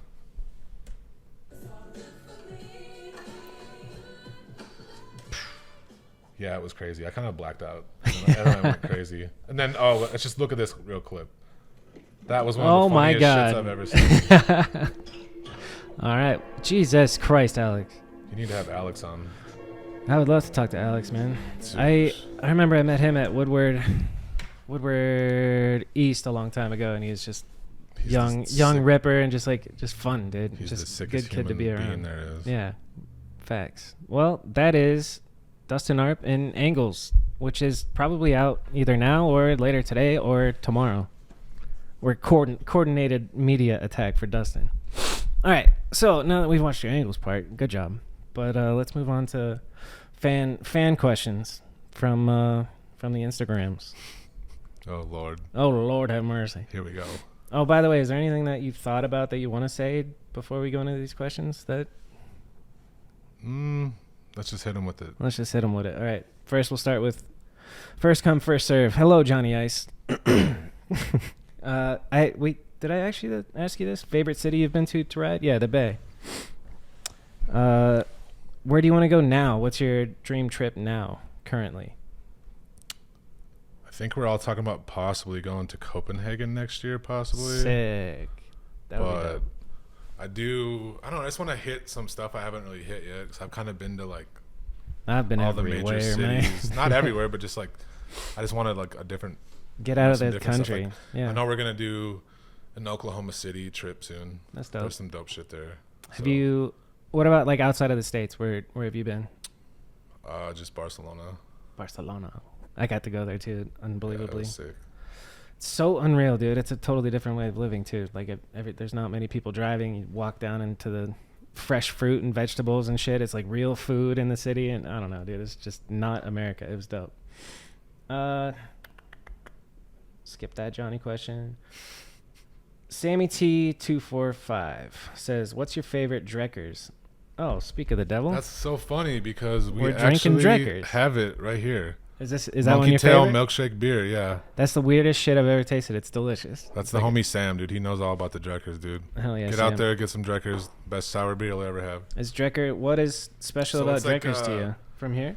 No, it's from North Dakota, but they like figured out how to make beer actually taste good. They're like sours, and they use like real fruit. I fucking just, love like, sours. Crazy stuff like this one has like chocolate ice cream in it. I have never heard of the term fruit pizza, but never had a fruit pizza. This is a fruit pizza sour. No, what is a fruit pizza? So it's just like got like a sweet crust, and then it usually has like some like kind of vanilla sauce on it, and then there'll be like strawberries and like blueberries on it. Damn. It's like a dessert pizza. And now I'm hungry. But it tastes just like that beer does. Keg Meg, which peg is his favorite? So that's my girl. I always make a joke because I always rap to her. She knows my favorite peg is my back left one. So I always tell her that I love Meg like my back left peg, you know? Oh, that's a boy. Because that one's always in work. Well, all right. Shout out Megan. TSBZ423 says, "What's your favorite X grind you've ever done?" The X to Crook that we just talked about. Yeah. In Tallahassee, Florida. Tammy has a good question. How many hours have you driven without sleeping? I don't know. I don't like pushing it to the 11 limit anymore. Yeah, 11 is but insane, I think probably dude. The longest drive we've ever had is like a long time ago. We were driving to Phoenix actually. Yeah. And of course the storm hit, so it took us like 4 hours just to get like to New Mexico border, which is usually like 2.5. It It was insane. From here? Yeah. It's 2.5 hours. No, it was probably like 5 to get to the Mexico border, and it's usually like 2.5. Huh. But it took us 17 hours to get to Phoenix from here. Fuck. And that's probably the without sleeping. Without sleeping, yeah. Whoa. I mean, we stopped a little bit. But yeah, I don't know. I don't like driving more than 10 hours now. It gets sketchy, dude. My body just shuts down. Yeah. Even when you like your brain's awake, but your eyes just start closing, and you're fucking. Yeah. Whoa. You'd like roll down the window and shit. Okay. Let's see. Vintage gold mine. What's your favorite spot you ever rode? That's a good question. You've ridden a fuckload of spots, but and it's tough. Possibly that Tallahassee Kinker, just because it's like so special. perfect, and you could literally do anything you want there. The fact that you tracked it down from a sign in the background and you find out it's in Tallahassee, Florida, which is far as fuck away, and you're still like, let's go do this, dude. It's so sick. I love that. That's a good answer. All right.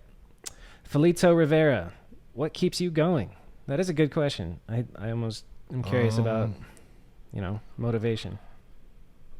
I would just say my friends, man. Like, if I didn't have like such a sick group of friends around me, like I wouldn't be riding still. Cause sometimes, like, I mean, to be honest, like as of lately, like I've kind of like fallen out of love with riding a little bit. I mean, not like out of love, but it's just like I've always been like, I've been like so about it, that's like all I think about. It's all I want to do.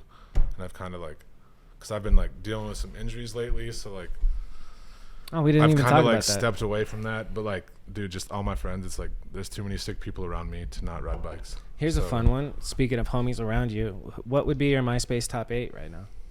Who are the homies around you? Shit, dude. Like keep you stoked. Like keep you going. Tyler Tremble, Sam Tedesco, Ben Lynn Choden, Derek Kano, Alex DeLiba, Danny Camacho. Does Alex live out here? No, he lives in Chicago. Okay. And then Scott, what are we at? 5. Is that 5? No, I wasn't keeping count. 7. That was 7? Nice. So one more. And then one more. I don't remember who I even said. Clay Johnson. Oh yeah, Clay and Robbie. They come as a package. This made me giggle before I even read it. How do you fend off so much pussy? SD Bourbon Buddy? Is that a homie of yours? Oh my god, that's one of my homies from South Dakota. It's pretty easy, dude. Oh shit. It's pretty easy, dude. I'm a loyal guy. You're a monogamous man. It's pretty easy. How long have you been with your shorty? 12 years. Dude, substantial. That's fucking awesome. How'd you meet? You were 27. So she's actually from South Dakota too.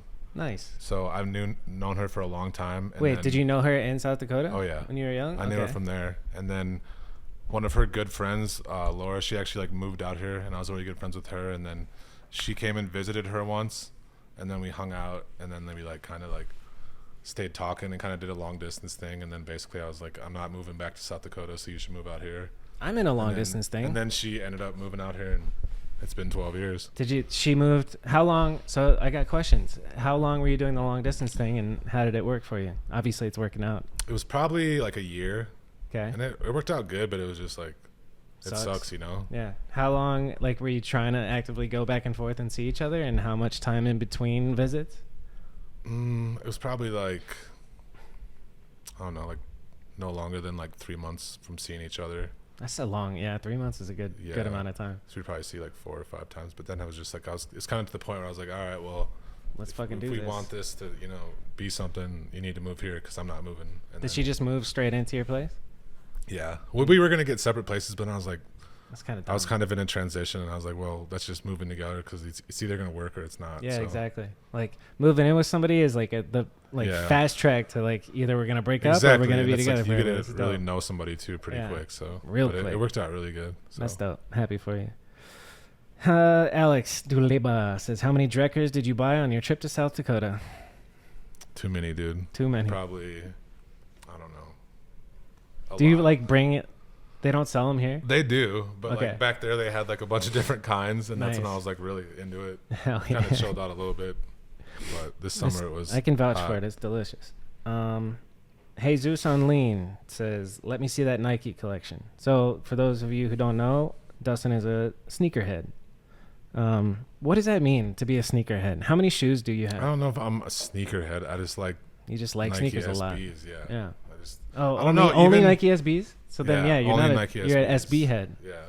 I don't know. I just like since I was like a young kid, I was just like always like loved shoes, and just like I've always like it was like the Muscas back in the day. It was the Costins, and then it was like Americas. I've just always like loved shoes, and then like I kind of like fell in love with the Nike Dunks, and then it just kind of got out of control from there, and now it's to the point Now I where have it a is problem. now. But What is I it just now? like ever since I got like a job and shit, and like was on my own, I just like always You can buy myself loved some having shoes. Yeah. So I don't know, I just like it. I mean, even I've only been here for like 2 hours. I've seen you show Eddie like 3 pairs of shoes at this point so far. All right. I am curious. I think somebody else asks, how many shoes do you have? But how many shoes do you have? Because I've seen your collection down there. Just give me an estimate. Hundreds. 200 maybe. That's a good amount of shoes. I have 4. 4 shoes or 4 pairs? 4 2 pairs, 4 shoes. All right, Zan, I had to Google these ones earlier. I was like, what the fuck is he talking about? He said, fuck one, marry one, kill one. Restaurants. Tokabe, Fire on the Mountain, and Watercourse. This is such a Denver local question, but... What was it again? Tokabe? Tokabe, Watercourse, and then Fire on the Mountain. I would probably kill Watercourse, marry Fire on the Mountain, and fuck Tokabe. Nice. It means nothing to everybody who doesn't live in Denver, but let's go. Let's see. Mex BMX says, how well do you know Exhibit? Do you actually know Exhibit? I don't, but I did make this one video once, and I used the Exhibit song, and he commented on it, so what? I was pretty hyped on that. That's pretty cool. Fuck yeah. It was all X-Up grinds. Me and Tammy made it. Ah, sick. Link is in the description. Does that still exist, or is it on the disappearing Vimeo? No, it was on Instagram. Oh, okay, nice. Recent then? I don't know, a couple years ago. Okay, word. It was sick though. Let's see. Jesse N. Bikes. I know the answer to this one. Will we ever get a Duts Comp 2? It's not going to be a Duts Comp 2, but I'm working on a new video right now. It Yes. should be out within maybe the next couple years, hopefully. So yes, but no. Yes. Mex BMX. Favorite combo grind you've done? X up, X to crook. or that 40-60 to drop switch crook 180. Yeah, that was bomb. And then Ryan Howard, another X up weird 60-40, 40-60 rider, which I didn't know that he has like a park background. I saw he's been posting old clips of like doing park rat shit, and I was like, whoa, that's interesting. This is getting repetitive. Favorite X up grind you've ever done? It was in Tallahassee, Florida. It was a X up pegs down a kinker to crook. Yeah, I also was like, but just straight up X pegs. What would you say? I think it would probably be, so like in my Duts Comp part, there's like a triple kinker, and it was in Vallejo, and I just always wanted to do it on that one, and that one worked out sick too. It was just a great day with the homies there. Beautiful. So and fun. the one, and that rail is just so sick. The yellow one in Angles. Yeah, I like that's that another one good one. better, but Okay. that one's sick too. And then Ryan Howard also says your favorite spot snitching account. What's your opinion on that shit? Spots.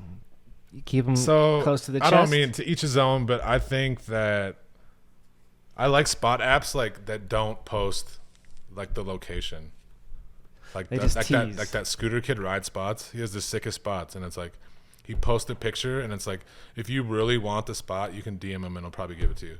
Yeah, but I just think like some people like with these like yeah. put the labels on it. Like I don't know. Like even Howard said this before. Like the real way to floss your spots is to fucking ride them. Yeah. Not post them. And it's like, true. but if you're killing all the spots and you're posting them, then it is one thing. But it's like just there's some driving people around that the just spots, post not doing spots anything, and just to taking blow a them picture. out. And it's Yeah. like, for the most part, it is what it is. But like I don't think what people realize is like, if the wrong people go to the spot and don't know how to like treat it and act around it, Yeah. that's how shit gets ripped out, and that's how shit gets capped. So What are some things that you keep in, like if you were talking to a dummy who doesn't know how to respect the spot, what do you tell them? What are, a couple like a I don't know, couple you got to things. know what time of day to ride it. Like Yeah. you can't just like go there during the week and try to ride it. Like and like clean your shit up. Yep. Just basically know when to try to ride it. Yeah. And then clean your shit up. And be respectful and don't fucking. And if they kick you out, like just leave. Yeah, that pisses me off when people. Well, fuck you, security guard. They get I mean, I heckle the shit out of people a bit. It's all about what energy they give me, but. You know what I'm saying? It's just like it just depends. Like people could be really respectful, and somebody be like, "Oh, fuck you." I've just been in situations where a security guard comes up politely and, "Hey guys, it's just my job. Can you guys please leave?" Yeah, and see, I respect that. And then I have some kid start mouthing off at him, and I'm like, "Shut the fuck up! Like, what are you doing, dude? This I'll guy's pop nice. off if they come up with some negative energy. I believe it. I don't think I've ever been. It's all about like that, what they. If they show me respect, I'll show them respect. Yeah. If they come up acting crazy, dude, I'm gonna be crazy. Yeah, I like that. All right, we're gonna skip that one. Fodder Lion. Fuck it. What is masturbation and how do you do it? Thanks, Fodder Lion. Is that an inside joke? It's spelled wrong, I think. No. All right, so skip, dude. You know what masturbation is. This is funny. You mentioned it earlier. What's up with the re-release of Prohibited, the VHS video? Are you ever gonna throw a gyro back on and rip trails again? Damn, that's my homie Shane that I was telling you about. I grew up in South Dakota. So you had a gyro and you rode trails. I built some dirt jumps, yeah. Nice. And I think I might have had a gyro for a little bit. That's swag, dude. I should put Prohibited online. Yeah, you should. I agree. Do you have it? Yeah. I think you have you got a VHS collection down there, don't you? Oh yeah. Josh Metzger, this is our inside joke. He always talks about Fuzzy Hall. Was he influenced by our Lord and Savior Fuzzy Hall? A little bit, yeah. Remember Road Fools? Yeah. Road Fools 2 when they go to his house. Yeah. Fuzzy's sick as hell. Dude. I just watched that. Dig's been posting like the Road Fools moments, the best like moments, and one of them was the backyard where you get to see Mike Aiken when he's like, when he's 15 like years nobody old. even knows who he is really. Nastasio is a baby in that, and then Robbie's hilarious. Fucking those videos like really influenced me too. Yeah.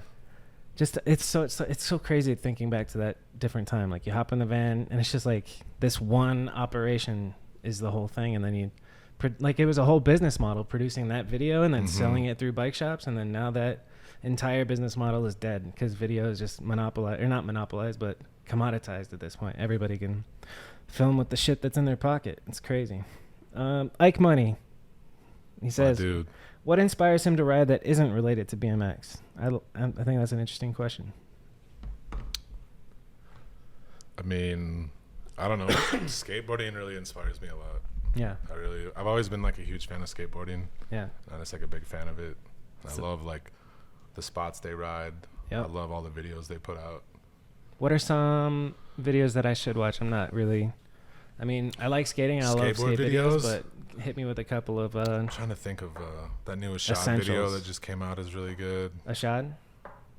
Ashad Ware. Okay. I can't really think of any like full length video. Oh, the America Green video, that was really good. Oh yeah, I remember that coming out. Any America videos are really good. What I love about skate videos in particular, the spots, but the way they film, I love just geeking out on how they film. They're so good.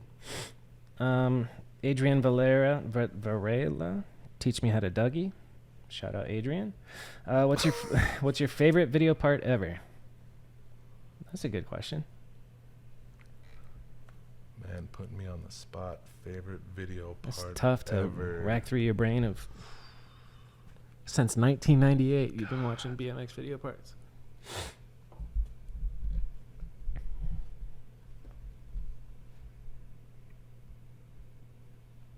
Favorite video part ever. I don't know if it's my favorite one ever, but one that really stands out to me, it's like that Alex Kennedy, Rich Forn video. Where it's got the really crazy music. It's like the last video, like his last video before he cut his hair off. I don't know if. Oh yeah. That's a good choice. Yeah, that one's so good. What's it called? Was there like a theme? I can't remember. I can picture him riding one of the famous hubba in Europe. But that's one of my favorite. I don't know, all Alex Kennedy videos. AK's my favorite. AK's goated. And Rich Forn. And Alex DeLiba in Street Vacation. Boom. So sick. And here we go. I gotta rewatch that. All right. Levy was Bry. Albuquerque. Did you invent the X-Up grind, or are you Space Jesus for real? No. And no. Okay. What is Space Jesus? I don't know. Sorry, Brian. I don't know, dude. Let's see. I feel like you would know him. Brian from Albuquerque. He's got gauges. And shit. yeah, I know him. Yeah, for sure. That's the homie. Gabe, I love this one because I remember last time we came out here, this shit was on repeat. What's your favorite 21 Savage lyrics and or song? Pussies. That was my favorite. I mean, I just like, him saying pussy all the time, dude. Pussies. And I asked Ben Forsberg's question of how many pairs of shoes you got. Dylan McCauley. Heal up, brother. The shit he's going through is fucked. Chili's with free beer or Applebee's with free food?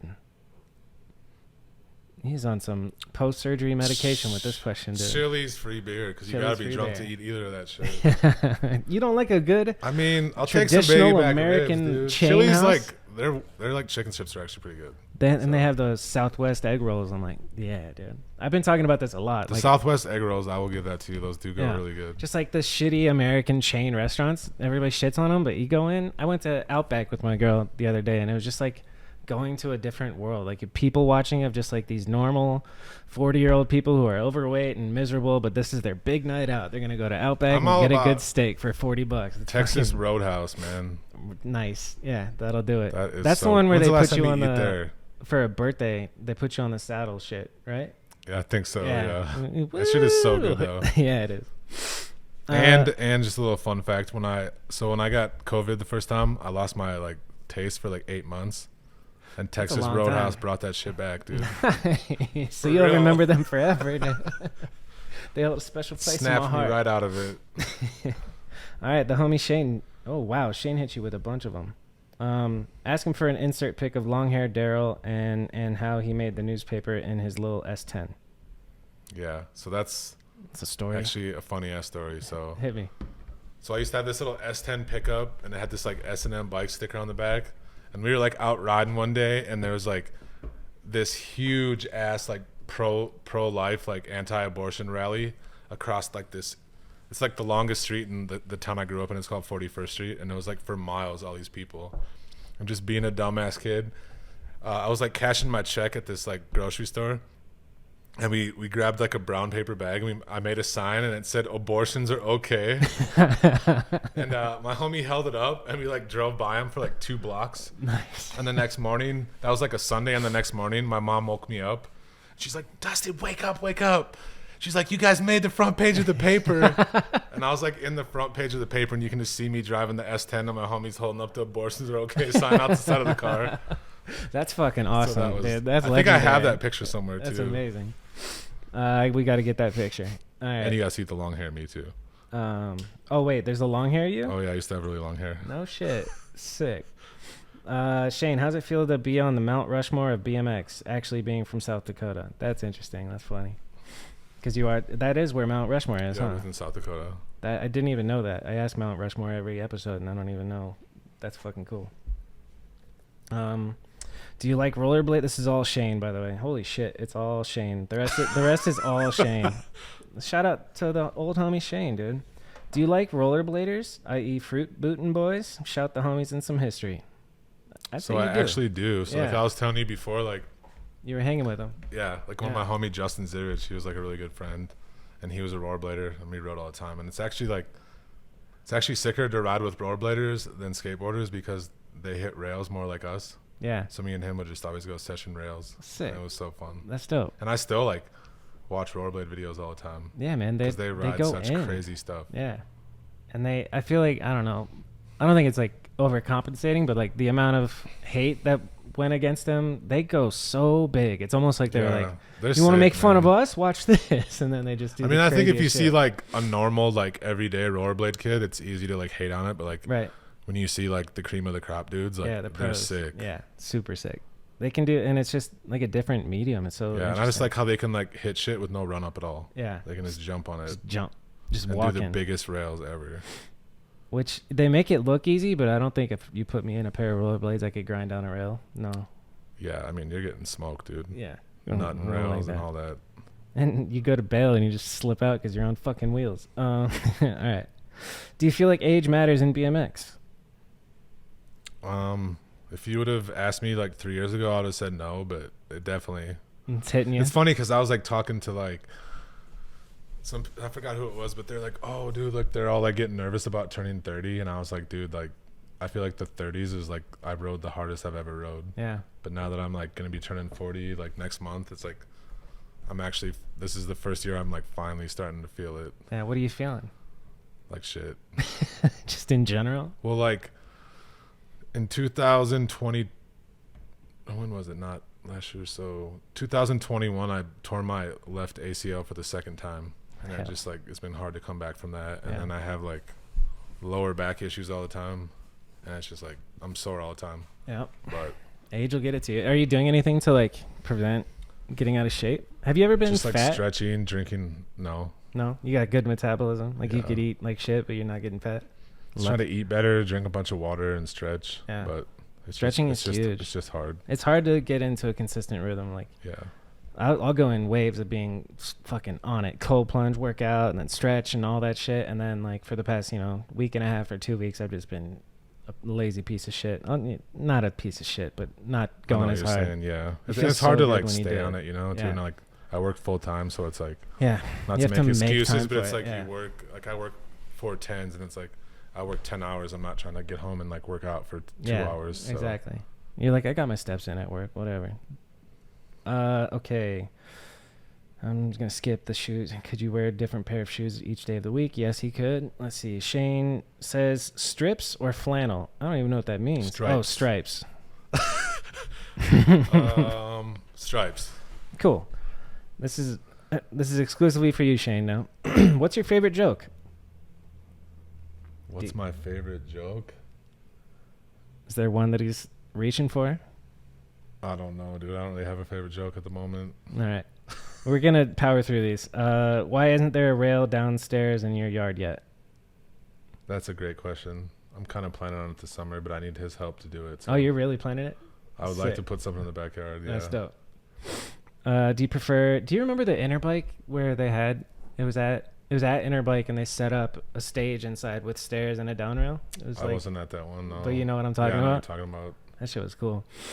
Do you prefer your hat tilted to the left or right? Jesus Christ. Straight. All right, cool. What makes you stay in Denver? Do you have a key to the city? I don't know, man. I just love Denver. It's like everything about it. The people, the spots, the weather, the mountains. I love my job. I'm glad you love your job. And just in the 4 days that I've been here, I do love Denver. This is so fucking dope. Even in the middle of the winter, just looking around, like the potential for, I'm coming back in the summer. I need to spend much more time here. Yeah, Denver's dope. Okay, what is 110 life? He says, how's 110 life? It's pretty good. Okay. That's I the don't even know what that means. 110 motorcycle. Oh, okay, gotcha. I got one of those recently, so it's been fun. That's cool. What do you use it for? Just cruise around? Just to cruise around. Sick. Inspired by denim, Yeah, denim. Shout out Denim Cox. You ever drove through a park or field? Do you like golf carts? Is this more from Shane? This is all Shane, dude. God. The next one's, he says, sorry about the spam, Bob. Cheers on getting the heart of BMX. A little background on that. So, like, I was kind of a wild partier back in the day. And I would always just drive through people's yards and, like, through people's parks. Like, just through parks all the time. So, fuck it. Just being stupid. It's beautiful. But it was a good time. That is a good time. All right, let's go. I know Scott and Clay both had some special ones for you. So ask Dut about Chin. This is from Clay. Ask Dut about Chin Check Chuck. Oh my God. Who's Chin Check Chuck? What is Chin Check Chuck? Chin Check Chucky. So one time Clay was in town and we were with my homie Derek, and we were at this bar called the Stadium, and he brought one of his friends from work that we didn't know. But I guess he had, like, anyways, a little background on him. He had some, like, neck surgery, and his neck was, like, fused solid. But anyways, we were, like, outside after the bar, and this other clown-ass dude that nobody knew, he was, like, getting ready to fight these dudes. So he took his glasses off, getting ready to fight these dudes, and then that dude with the fused neck, he handed his glasses to him, and that dude looked at him in the eyes, dropped his glasses on the ground, and stomped on him, and then stood there and looked at the dude like nothing was going to happen. And then that dude just started beating the fuck out of him. And then And then my homie Derek jumped in and like was trying to save that dude. And then that dude with the fused neck ended up like getting up and like running to his car and chasing after this car down the street. And it wasn't even the guy in the car. Wow. But Clay was there for that. It was just a memorable story. We were just sitting in the background just dying. Like, I couldn't believe this shit was happening. All right, that's wild. Shout out Chin Check Chuck. And then he does mention, just talk about your life off the bike. You said you love your job. And has it been the same job since you got out of trade school? So yeah, it has been the same job. I've just like worked at a couple of different hospitals. Okay. And I worked for a company. It was like a third party. And then last year I ended up going in-house and I work at the Children's Hospital. I feel like we talked about it off air, but explain what is your job? And so I'm a biomedical technician. So I just like work in a hospital and I'm like the one that like maintains all the medical equipment. Okay. What does that mean? Like working on the shit? So I do like the preventative maintenance. So like you have to do like certain testing and like replace parts on the stuff every so often. And then I'm also like the one that responds to like all the calls when the nurses break stuff. Okay. Nice. So basically just making all the medical equipment run as it needs to. Fire. Anything else in the job? Of course there's more to it than just it's pretty much just like maintaining the equipment and Nice. then just like rounding and just staying on top of everything. And you've been doing that for how long?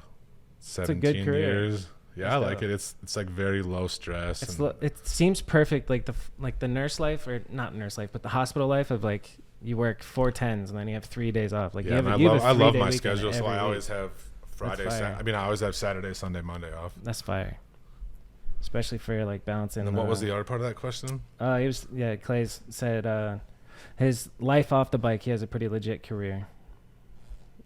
And then I told him to think of more, but he didn't. The son of a bitch. The Chin Check Chucky was Chin Check Chuck's pretty good. Cream of the crop right there. Let's see. I talked to Scott Marceau earlier. I said he said have him spit a freestyle. He's got bars. He might be too shy. We don't need to bring that on here unless you want to, dude. No, I can beatbox, by the way. That's exclusive. He said he's really good at disc golf. He's gotten multiple aces. And he can hacky sack pretty well too. Thanks, Scott. These are not questions, but interesting facts about Dustin Arp. And he said he's gonna upload your angle section real soon. Finally. All right, finally. How long have you been asking Scott to upload this part? I don't know. From like 6 months after it came out, and it's been like almost 2 years. It's been a while, dude. I remember the premiere. I'm curious about why Dut came around. So like that was actually like my mom called me Dut. It's just like short for Dustin. Yeah. And then like that's endearing. I like Dut. And then like some of the homies like heard her say that, and then like they all started calling me Dut, and then it's just kind of like always been what everybody calls me. I remember not knowing who you were, and then knowing about Dut's comp, and I was like, "What the fuck is the Dut's comp?" This makes no sense to me. All right, This is every episode. Mount Rushmore of your all-time BMX riders. Let's go all-time, not current. Okay, so it's probably gonna be Butcher, Lucky. I'm gonna put Taj up there, and then I'll put AK up there too. Throw somebody kind of nice. I'm just like a huge fan of him. That's a fun one. That's unique. Nobody's Mount Rushmore has been the exact same since I started doing this shit. It's fun. Do you know riders that I don't know that I should know about? Do you have your finger on the pulse, bro? Yes. Are you watching the youngsters? Who should I follow right now? Adrian. He is from. He's a younger kid from Albuquerque, and he just moved to Colorado. Adrian, what? What's his Varela? Oh, he submitted a question. Yeah, he's gonna have a part in the new video. Oops, already watching him, or already following him. He's just the sickest dude. Great kid, chill as hell. Maybe I met him really last fun. time I was out here.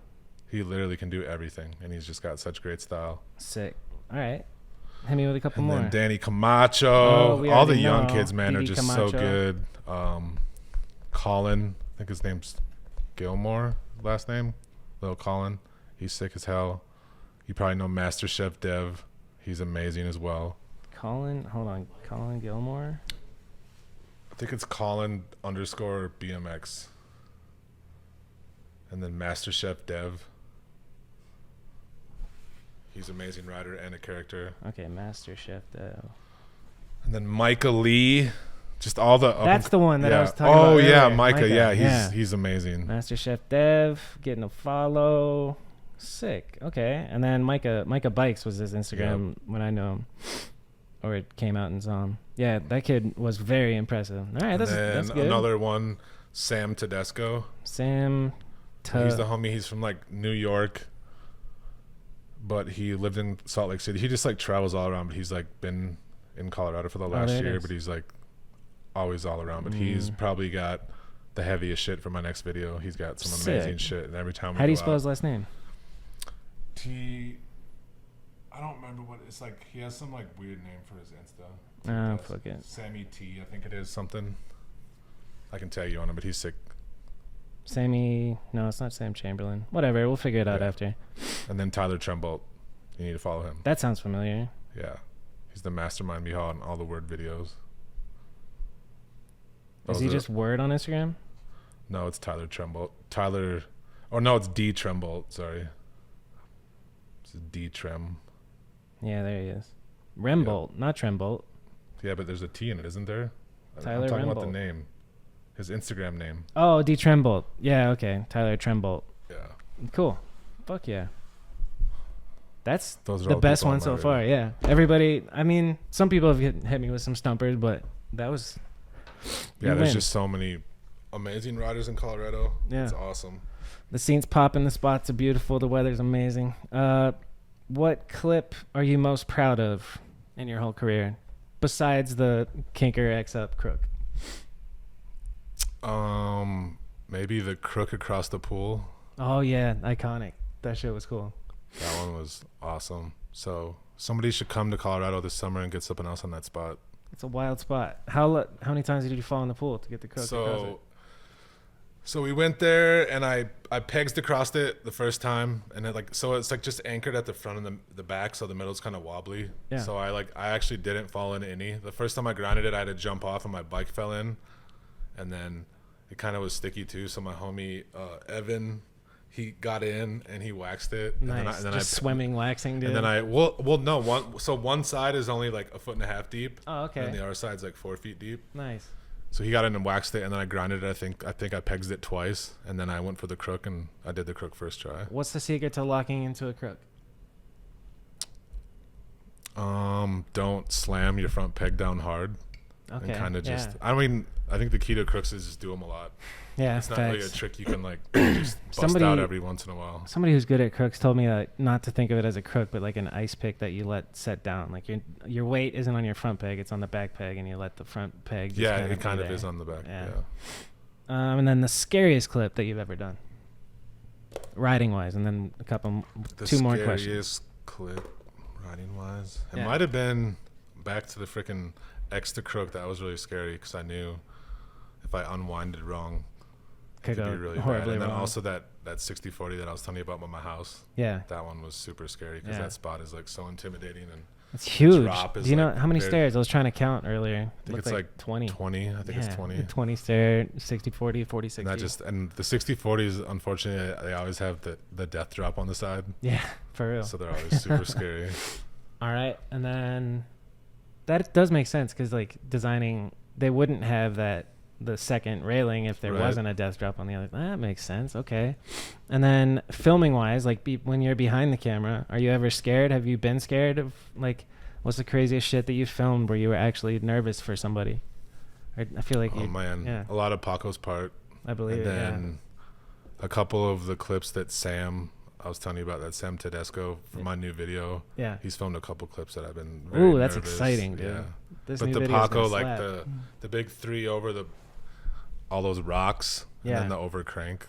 Massive. Those were both. I mean, I knew he had it, but like it was just. He did the over crank at the famous ass. Yeah, the Image 20 downtown Denver. So sick. I still think that might be the biggest one ever done. Still. The biggest over crank arm ever. Yeah. I don't doubt it. A long time ago too.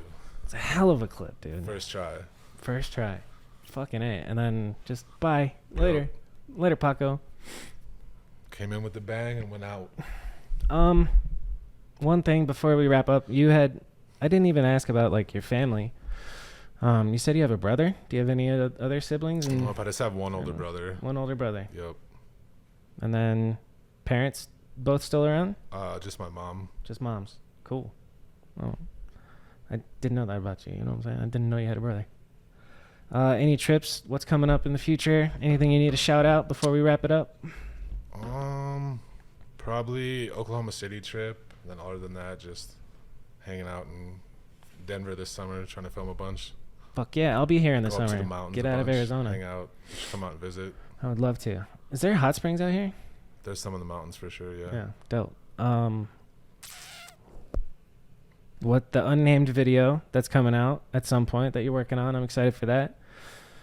And something just slipped my mind, but that's fuck. What was it, Eddie? What was I thinking about? I think you were gonna talk about when your video is coming out. Oh, that's up to Joey Mata, but tentatively September 22nd, 2023. That is this year, right? Yeah. So we'll see. Gotta like lock in and get into me personally going back to the skate park and training and getting my muscles back. Like before I came on this work trip, I was hitting the skate park, 5 or 6 times and got the muscles back. Like it's funny, you take some time off and then you ride and you're like, oh yeah, these muscles exist that fucking feel weird, but I'm starting to feel comfortable on the bike. And I don't think I'll ever like learn new tricks, but I have a list of spots that I want to do certain things at and just little jibs and like lowering my expectations of like what I want to do and just being happy with the simple joys of, doing. Like Clay pointed out a little baby Gap Smith the other day and I got it and I was like, that's sick. It's like nothing crazy at all, but just like a cool looking spot behind the building and just a Gap Smith, and I did it, second try, and I was stoked. I was like, this is nice. So simple, jibby street stuff, and then a couple of scary things, and my part will be done. Clay's part is nearly done. Robbie's doing good. RJ is crazy. The whole list, man. I can't even so Troy Blair, Dean Watson, Jeff Westcott, Hayden Schimmel, Joey Mata needs to get going. He's not even going to watch this, but whatever. RJ Orr, Robbie, Clay, myself. It's infinite. Chandler Golden, Zach Beerley is going to come through with some. Like if everybody had a 5-minute part, this would be a 2-hour video. So when it comes down to putting the video out, I'm trying to get it to be like 40 minutes. So there's going to be a lot on the cutting room floor. I just think like hour is a little bit too long. But I was just talking to Scott about that. Like his video is an hour. And if you're going to sit down and watch something he had a good point. He's like, if you're going to watch 40 minutes, you might as well, you're already locked in. You can watch an hour, especially if it's done right and it's entertaining. Mm-hmm. But I don't know. I'm just jaded about super long BMX videos at this point, especially when it's just trick porn. I'm starting to lean into I want to tell a story of some sort so that people who don't necessarily aren't in our bubble of just loving tricks and spots might get something out of it too. But that could be for the next project. I think for Mediocre 2, we keep true to what it is, dude, and try and figure out some sort of party line situation again. Dude, That's my favorite parts of the videos. Yeah, you gotta have it. It's a must, and it's like an impossible task. I gotta invite all the homies from all over to come to town again and try and figure something out. Deck Park is nearly gone. They filled in cement everywhere. It kind of seems like it's on its way out. They've been talking about demolishing it forever. Really? Yeah. So that might be gone. And then I don't know where else is the best spot for it. I had an idea where I don't really care. I'll share it. Instead of doing one party line with everybody involved, split it up and use camera tricks to do seamless transitions to where it's a party line of 3 people who do actually heavy tricks. So you can the camera's moving and then some sort of transition trick to where it goes to the next 3 riders and they all do a heavy thing and just connect them all, and then that's the intro to the video. I think that'd be pretty dope. It's just a matter of planning it and executing it, but I think that's a good idea. What do you think? Oh yeah, you gotta have some kind of party line. Yeah, that's part of Mediocre. Signature. Yeah, and then I'm just excited to make shirts and make 100 DVD copies and put it out online. And I love the whole behind all the digital download, the sales of the digital download would be fun. The website, the producing the t-shirts and packing the orders. That was my favorite part. After the video sold, opening up an envelope, putting a DVD in, tucking in, like handwriting a letter, thanks for the support, and sending it out. It's special, dude. I love that shit. Yeah, it's the best. It is. The 2 premiere nights that I've had are like the best nights of my life that I'll never forget. I've forgotten everything else about my 20s and most of my life, but those 2 nights I'll never forget. It's the best feeling. I remember the first one. After that happened, I felt like, okay, I can take me now. I'm done. I'm done. But then it's like, oh fuck, gotta keep going. Yeah, all right, on to the next. Yeah, it's just the best to get like all those people together. Yep, I love it. I don't know. I feel like we did all right, Dustin. Eddie, what do you think? It was good. Good. Hell yeah. Cool. Thanks, Dustin. Thank you, man. Yeah. All right. Later, guys. Bye. See you next week. Hey, you've reached the end of the video. Thanks for watching another episode of Kanode Knows, brought to you by Dig BMX. Leave a comment with who you'd like to see in a future episode. Thanks again for watching. Shout out Dig. Like and subscribe and all that shit. Share it with a friend, for real. Have a good week, man. Have a good week, boys and girls. Mostly boys, 99% dudes. Let's go.